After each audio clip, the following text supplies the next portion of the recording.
किसी ने ठीक ही कहा है, अगर हमें इस सृष्टि को समझना है तो उसके लिए हमें विज्ञान को अपनाना होगा।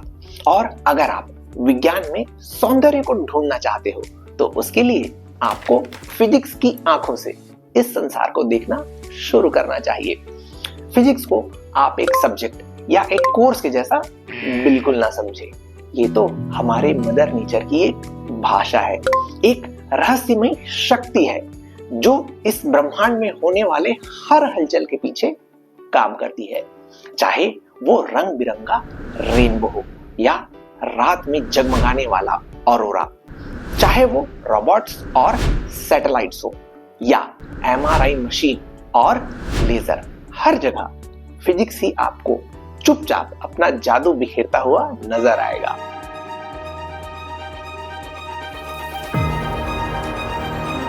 नमस्कार दोस्तों, मेरा नाम है रुपेश वर्मा और मैं आपका स्वागत करता हूं हमारे happy Sunday happy learning series के तीसरे साल के आखिरी वीडियो में। आज के इस स्पेशल ग्रैंड फिनाले एपिसोड में हम बात करने वाले हैं about the beauty of physics. हम जानेंगे कि कैसे फिजिक्स हमारे क्यूरियोसिटी के लिए एक फ्यूल का काम करता है। साथ ही फिजिक्स ने कैसे हमारे लाइफ को कंफर्टेबल, क्रिएटिव और कलरफुल बना रखा है, इसे समझने पर हमारी खास नजर रहेगी। तो फिर चलिए इस आखिरी वीडियो को एक ट्रिब्यूट बनाते हैं उस वंडर और विजडम के लिए जो फिजिक्स हमें देती है। आपको पता है, हम जिस दुनिया को इतना रंग बिरंगा देखते हैं उसकी असली जड़ें फिजिक्स में ही छुपी होती हैं। आप सोच के देखिए, पेड़ के पत्ते हमें हरे रंग के ही क्यों दिखाई देते हैं, आसमान नीला क्यों होता है और हमारे आसपास की वस्तुएं अलग अलग रंगों की क्यों होती हैं। इस तरह के और कई सारे इंटरेस्टिंग सवालों के जवाब आपके पास होंगे। बस आप इस वीडियो के अंत तक हमारे साथ बने रहिए। दोस्तों ध्यान से सुनना, फिजिक्स कहता है जब कभी विजिबल लाइट भी किसी ऑब्जेक्ट से टकराती है तो वो ऑब्जेक्ट कुछ वेवलेंथ को एब्जॉर्ब कर लेती है और बाकी को रिफ्लेक्ट, और रिफ्लेक्शन के बाद जो वेवलेंथ हमारे आंखों तक पहुंचते हैं उसी वेवलेंथ के साथ एसोसिएटेड कलर को ही हम देख पाते हैं। That way reflection of light phenomena के कारण ही हमारे लिए हमारे आसपास के कलरफुल ऑब्जेक्ट्स को देख पाना पॉसिबल हुआ है। फिर नंबर आता है कलरफुल रेनबोस का। बारिश के बाद जब सनलाइट पानी की बूंदों से होकर गुजरती है तो रिफ्रैक्शन और डिस्पर्जन के कारण वो 7 रंगों में बट जाती है, जिन्हें हम यूजुअली विब्ग्योर के नाम से जानते हैं। और जब बात हो ऑरोरा की, दे आर सीरियसली हिप्नोटाइजिंग। आपको पता है, इस कलरफुल डांसिंग लाइट ऑरोरा का फॉर्मेशन हमारी धरती के नॉर्थ पोल और साउथ पोल के आसमान में होता है, वो भी कब?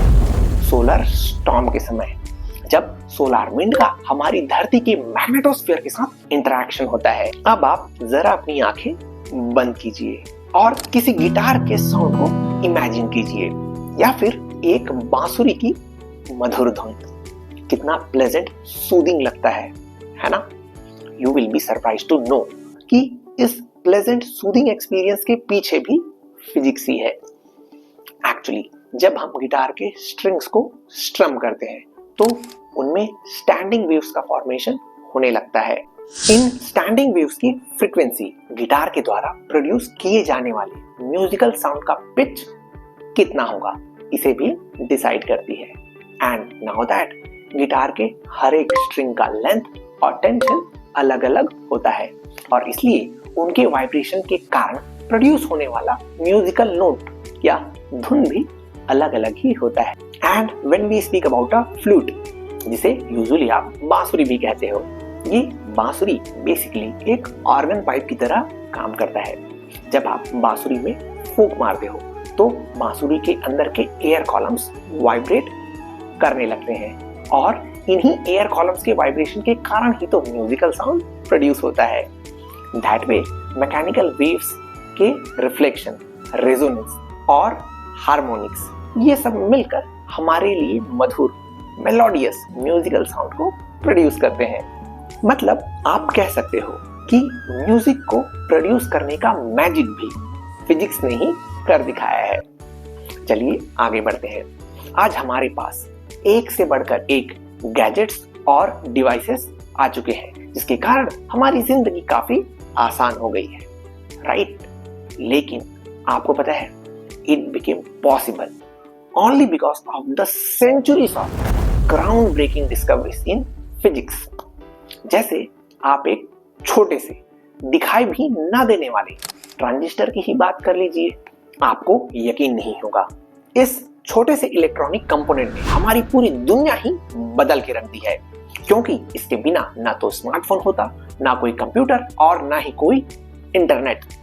इस बात में कोई दो राय नहीं है कि फिजिक्स के कारण आज हमारा लाइफ काफी कंफर्टेबल हो चुका है। सो मच सो दैट कि आने वाले समय में हमें अपने मोबाइल फोन्स और इलेक्ट्रिक व्हीकल्स को चार्ज करने के लिए भी एक वायर की जरूरत नहीं पड़ेगी। अभी तक जिस फिजिक्स ने हमारी दुनिया को कलरफुल, म्यूजिकल और कंफर्टेबल बनाया है, उसी फिजिक्स के कॉन्सेप्ट्स पर बेस्ड हमारे आसपास की, हमारे डे टू डे लाइफ में इस्तेमाल होने वाली कई सारी वस्तुएं भी बनी हुई हैं, जिनके बारे में हम में से ज्यादातर लोग नहीं जानते। जैसे फॉर एग्जाम्पल आप इस पेन का ही उदाहरण ले लीजिए। इस पेन के वर्किंग के पीछे आपको रोटेशन, फ्रिक्शन के साथ ही साथ फ्लूइड मैकेनिक्स के भी कॉन्सेप्ट्स देखने को मिलेंगे। आगे अगर आप उस इन्वेंशन के बारे में जानना चाहो जिसने हमारे पूरे ह्यूमन सिविलाइजेशन को ही मूव करना सिखाया है, तो यहाँ पर भी डिस्कवरी ऑफ व्हील्स की कहानी में आपको रोलिंग फ्रिक्शन और टॉर्क बहुत ही महत्वपूर्ण भूमिका निभाते हुए नजर आएंगे। नेक्स्ट चलिए हमारी धरती से बाहर निकलकर अंतरिक्ष पर जाकर देखते हैं। ये क्या, यहाँ पर तो कई सारे सैटेलाइट्स कंटिन्यूअसली अपने काम पर लगे हुए हैं, सो दैट हमें धरती में हर जगह non stop TV signals, GPS services और वेदर अपडेट्स मिलती रहे। एक और महत्वपूर्ण बात, हमारा करियर हो या कोई कंस्ट्रक्शन, उसमें इलास्टिसिटी का होना बहुत जरूरी है। ऐसा क्यों? Because elasticity is the property to bounce back. हमारे सभी बिल्डिंग्स, ब्रिजेस और मॉन्यूमेंट्स की इलास्टिक प्रॉपर्टीज ही ये इंश्योर करती है कि उनका मटेरियल बाहर से लगने वाले स्ट्रेस को कंफर्टेबली हैंडल कर सके और टूटे नहीं। वेरी इंटरेस्टिंगली यहाँ पर आप हुक्स लॉ को साइलेंटली हमारी सेफ्टी का जिम्मा उठाते हुए देख सकते हो। हम हमेशा यही चाहते हैं कि एक बार हमने कोई मशीन खरीद लिया, फिर उसके बाद उसका परफॉर्मेंस हमेशा ही इंटैक्ट बना रहे, है ना? हमें अपने एसी और फ्रिज से भी यही एक्सपेक्टेशन रहती है कि उनके कारण कम से कम इलेक्ट्रिसिटी कंज्यूम हो, राइट? लेकिन जैसा कि हमने एक्सपीरियंस किया है, इस दुनिया की किसी भी मशीन की एफिशिएंसी 100% कभी भी नहीं हो सकती। This fundamental limitation will always be there. हाँ भाई, अगर आप चाहो तो आप अपने हीट इंजन्स की एफिशिएंसी को मैक्सिमाइज कर सकते हो with the help of Carnot cycle only. अब बात करते हैं उन चीजों की जिन्हें हम अपनी खुली आंखों से कभी नहीं देख सकते, लेकिन फिजिक्स हमें उन चीजों को दिखा सकता है। आप इस कलरफुल इमेज को ध्यान से देखिए। ये इमेज हमारे ह्यूमन बॉडी से बाहर निकलने वाले इंफ्रारेड हीट रेडिएशन को दिखा रहा है। इस रेडिएशन को हम अपनी खुली आंखों से नहीं देख सकते, लेकिन इंफ्रारेड बेस्ड इमेजिंग टेक्निक हमारे ह्यूमन बॉडी से बाहर निकलने वाले हीट एनर्जी की पूरी कहानी बयां कर देता है। स्पीकिंग ऑफ आवर बॉडी, इसका ख्याल रखना बहुत जरूरी है, नो डाउट ऑन दैट। और इसलिए फिजिक्स भैया ने बिना किसी चीर-फाड़ वाले, बिना किसी पेन के परफॉर्म किए जाने वाले एक से बढ़कर एक मेडिकल ट्रीटमेंट्स और सर्जिकल प्रोसीजर्स को डेवलप करने में एक साइलेंट हीरो के जैसा काम किया है। जैसे आप एक अल्ट्रासाउंड सोनोग्राफी का ही एग्जांपल ले लीजिए। इस प्रोसेस के दौरान कब हमें सुनाई भी ना देने वाले ultra high frequency sound waves हमारे बॉडी के अंदर जाते हैं, कब वो हमारे बॉडी के इंटरनल टिश्यूज और ऑर्गन से टकराकर बाहर आते हैं, और कब वो एक डिटेल्ड फोटोग्राफ तैयार भी कर देते हैं, हमें पता भी नहीं चलता। अगर आपके बॉडी के अंदर कहीं भी कोई भी अनरिकॉग्नाइजेबल इश्यू हो जाता है जिसे डॉक्टर भी आइडेंटिफाई नहीं कर पा रहे हैं, तो उसके लिए आपको परेशान होने की कोई जरूरत नहीं है, क्योंकि आजकल मैग्नेटिक फील्ड और रेडियो वेव्स की मदद से परफॉर्म किए जाने वाले एमआरआई मेडिकल इमेजिंग टेक्निक को डेवलप किया जा चुका है। स्टिल अगर सर्जरी करने की ही नौबत आ जाए तो यहाँ पर लेजर भैया आपके बहुत ही काम आ सकते हैं। आजकल आई साइट के करेक्शन के लिए, किडनी स्टोन के रिमूवल के लिए और कैंसर सेल्स को मार गिराने के लिए हाईली फोकस्ड लेजर बीम्स का एक्सटेंसिवली इस्तेमाल किया जा रहा है। इट साउंड्स लाइक एक बेहतरीन डॉक्टर बनने के लिए आपके फिजिक्स के नॉलेज का बेहतर होना बहुत जरूरी है कि नहीं? चलिए आगे बढ़ते हैं। एनर्जी के इनफाइनाइट सोर्स बट इन्फिनिटेसिमली स्मॉल हमारे एटम्स के न्यूक्लियस की ओर। यू विल सी, जब यूरेनियम जैसे हैवी अनस्टेबल न्यूक्लियस का ब्रेकडाउन होता है तो अपार मात्रा में एनर्जी रिलीज होती है, जिसे न्यूक्लियर रिएक्टर्स की मदद से हार्नेस करके लाखों इनफैक्ट करोड़ों घरों तक इलेक्ट्रिसिटी पहुंचाई जा सकती है ना मजेदार? आज का वीडियो कंक्लूड करने से पहले चलिए थोड़ा और एक्सट्रीम साइड पर जाकर देख लेते हैं, जहां पर फिजिक्स हमें नेचुरल डिजास्टर से संभल कर रहने की चेतावनी देता है। जी हाँ, I am speaking about the catastrophic tsunami waves here, जो सी फ्लोर पर प्लेट टेक्टोनिक्स के मूवमेंट के कारण प्रोड्यूस होते हैं। आपको पता है, कोस्ट लाइन से काफी दूर गहरे समंदर में ये सुनामी वेव्स लगभग 800 किलोमीटर प्रति घंटे की रफ्तार के साथ ट्रैवल करते हैं, जिसे जितनी जल्दी डिटेक्ट कर लिया जाए उतनी जल्दी हमारे अर्ली रिस्पॉन्स सिस्टम को एक्टिवेट किया जा सकता है, thanks to physics based sensors, जो इस प्राकृतिक आपदा का नियर एक्यूरेट इंफॉर्मेशन हमें अर्लीस्ट पॉसिबल टाइम में ही प्रोवाइड कर देते हैं। और दोस्तों, इस पूरे कहानी का सार ये है, चाहे वो हमारे पॉकेट में रखा स्मार्टफोन हो या अंतरिक्ष में घूमता हुआ सैटेलाइट, चाहे वो हॉस्पिटल का स्कैनर हो या फिर समंदर की गहराइयों में पैदा होने वाला सुनामी की लहर, हर जगह फिजिक्स आपको साइलेंटली अपना काम करता हुआ ही दिखने वाला है।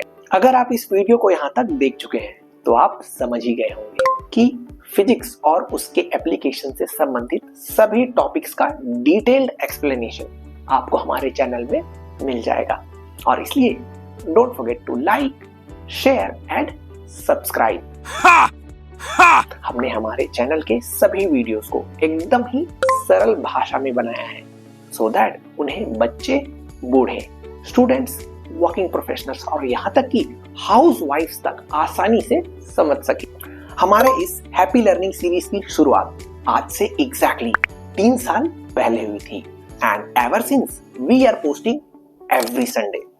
मतलब पिछले 156 हफ्तों से, पिछले 156 वीक से we are non stop in posting happy learning videos every week.